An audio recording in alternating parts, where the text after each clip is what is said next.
Daddy, लहान बाळाला जन्मल्याबरोबर दिसायला लागतं का? अरे वा, खूप छान प्रश्न विचारलाय निधी तू.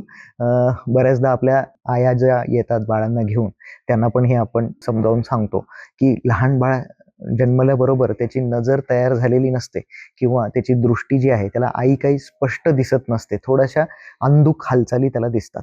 एक साधारण हळूहळू बाळ जसं जसं मोठं व्हायला लागतं, साधारण 2-3 महिन्याचं झालं की बाळाला थोडासा आईचा चेहरा थोडाफार दिसायला लागतो. तोपर्यंत बाळ आईच्या आवाजावरनं, वासावरनं, दुधाच्या वासावरनं, या सगळ्या गोष्टींवरनं आईची ओळख बाळाला होत असते. आणि 3 महिन्याच्या नंतर साधारण बाळाला आईचा चेहरा थोडाफार दिसायला लागतो. आपण बघतो की सोशल स्माईल वगैरे त्यावेळेस येतं. बाकीचे जे माइलस्टोन्स आहेत हे सुद्धा तेवढेसे दृष्टीशी निगडीत आहेत. त्यानंतर हळूहळू जसजसं बाळ मोठं होत जातं, साधारण 6 महिन्याचं झाल्यानंतर त्याला चेहरेपट्टी एकदम चांगली कळायला लागते की बा ही आई आहे, ही घरातली माणसं आहेत, ही बाहेरची माणसं आहेत, ही ओळखीची माणसं नाहीत. आणि एकदम चांगलं चित्र त्यावेळेस दिसायला लागतं. परंतु मोठ्या माणसासारखी साधारण 6x6 व्हिजन यायला साधारण बाळ 2 वर्षाचं व्हायला लागतं.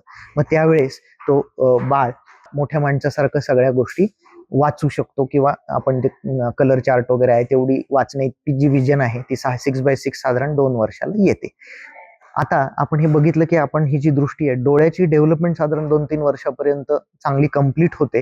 परंतु डोळ्याला जे कंट्रोल करणारं मेंदूचं जे काम आहे ते मात्र पूर्ण तयार व्हायला साधारण 6-7 वर्ष लागतात. म्हणजे कॅमेरा तयार झालेला असतो, पण कॅमेऱ्याचा जो प्रोसेसर आहे किंवा जी काही कंट्रोल करणारी यंत्रणा मेंदूतली आहे ती साधारण 6-7 वर्षापर्यंत ती पूर्णपणे तयार होते. धन्यवाद.